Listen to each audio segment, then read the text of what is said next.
strike me down, I shall become more powerful than you can possibly imagine. Welcome back, everybody. It's been a little bit, I got a little bit delayed, but it's time to get back on track here and take a look at some of these most recent reward cards that came out. Take a look at them in battle, show how good they can be, some of the best situations to use them. So we're gonna get back in here. We're gonna start today with Vulguine. I'm actually not sure I'm pronouncing it right, but Vulguine's what I'm going with. This card can be a beast in the right rules. That's kind of a niche card, but is very, very good in the right situations. Let's go here and show you guys what he looks like. Let's first take a look at his stats here. So we've got his stats here. This is a card that only costs 2 mana. It's got 2 mana and it doesn't necessarily have a lot of health as a melee card. So it's not necessarily a great card in your standard rule set. It's hard to put it up front, can't necessarily take a lot of damage. But especially at the higher levels, it's got a lot of attack for 2 mana. And it has some abilities that can turn it into a pretty devastating attacker for 2 mana, can turn it into a decent tank for 2 mana. So let's go dive into some of these situations that I like it. Basically, to kind of go in some of the rule sets that I like is when you have Health Equalizer to give him some more health, when you have rule sets where melee can attack from the back line, whether that's Super Sneak or melee can attack from anywhere, or all cards have opportunity. So we're gonna look at some of these right here. Let's go into our first one, pull it up, here we go. This is up in Champion League. This was a battle I really liked. It was an equalizer rule set, so all cards are going to have the same amount of health, so his low health doesn't necessarily hurt him. And then a Noxious Fume rule set is also a good spot if paired with one of these other ones, because with Noxious Fumes it means we're going to get him enraged, which is going to increase his speed. Oh, he's got dodge as well, so we'll have a chance of dodging. It's going to increase his attack, so he can do a decent amount of attack. And he's got this Scavenge as well. As all these other cards can die off, he's going to be able to gain more and more health. So let's take a look at it in action here real quick.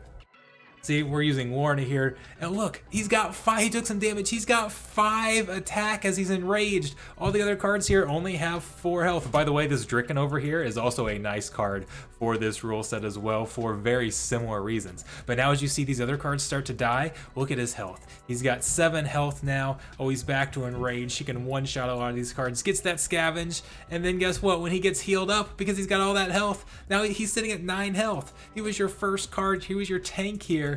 Started at 5 health, now is a lot more. As he gets hits, gets enraged, continues to do more damage. You can see how he's was a very nice choice in this rule set. It's gonna finish the battle with what, 13, maybe 14 health here. There we go. For only 2 mana. That was a 2 mana card. That worked out extremely well. That was up at Champion. Let's take a look at another Champion battle. I'll go down to some lower leagues here in a second, but here's an opportunity. Opportunity battle.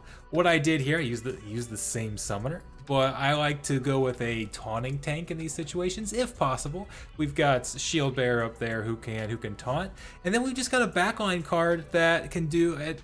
Now he's had his melee decreased by 1 here because of their summoner, but 3 attack for 2 mana as an opportunity card works very, very well.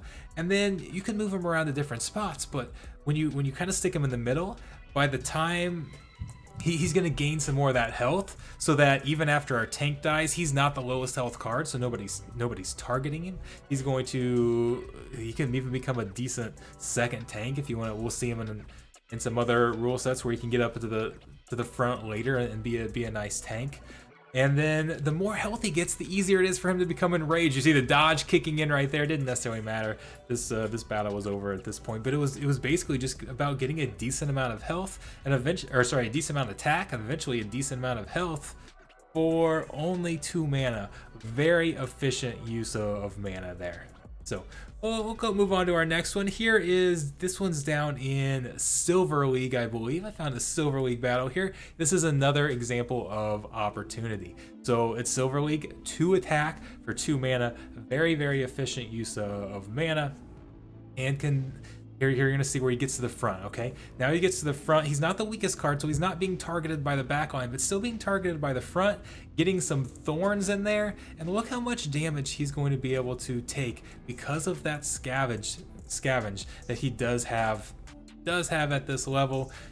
As he gets that extra health, he's healed for more, so he's going to get healed a couple times here. Despite the fact that he's being hit by those thorns, that he's being hit by an attack up front, he's still able to tank. And this battle ended up being very, very close, and it was won because, in large part, because of that extra damage that Vulguine was able to take up there. So that was a very nice play down in Silver League. So it doesn't have to be a maxed out card. It can still work very well in Silver League. Here's another Silver League battle here. Instead of opportunity, this time we have Super Sneak, where we can attack the backline. Same type of concept, right? You can he's a low health card, but you can stick him in the back line someplace and he can still attack. Now the danger with something like this is you might run up against like something like a thorns, for example, in the back line. But look at all the health that he's getting. He keeps getting more health. So even if there was some thorns in the back line, between the summoner, between the extra armor, between the scavenge and health he gets, he'd be able to absorb some of that. So again, for only 2 mana, a very nice play. Whether it's low mana battles or even if it's a mid or high mana battles, but you've used all your mana someplace else and you want to find an efficient way to attack, works really well. Here's another battle that I liked. This was once again up in, it was either Diamond or Champion League, max level card, but this is melee can attack from anywhere. So same thing, can attack from the back line. Got him in the second spot so that he can become kind of a second tank. That's a nice spot to put him in with something like this, because by the time he gets to the front, he's been able to get some of that scavenge and get a little bit of health. Oh, now he gets hit. Now he gets enraged. He can be doing a decent amount of damage here. So, and then he's still got the health to take a few shots and then take a little bit of damage. So I think this battle was going to be won anyway, but hopefully you can see from some of these battles how this card can be used and how it can be a great card on the right rule set. A lot of people look at this card and think, oh, it's a melee card that doesn't have much health. How are we actually going to utilize that? But in the right rule sets, it can be a very, very good weapon. So I hope you guys, if you don't have this card yet, it's one, I know prices are still starting to come down a little bit, but they've dropped. When these cards first come out, they're fairly expensive, right? Because they're new. I feel like they've dropped quite a bit, not quite to the level of the previous reward cards yet, but they're getting there. They're still not too bad in terms of price to actually go acquire. So I hope you guys take a look at this and see if he's one that you want to go out and get. The rental market has been very cheap lately, so absolutely go consider going to the rental market, picking this card up, see if you can fit him into some of these battles. But this is it's a very underrated card. I've seen a lot of people like ranking the reward cards and everything, and a lot of people said they don't like this card.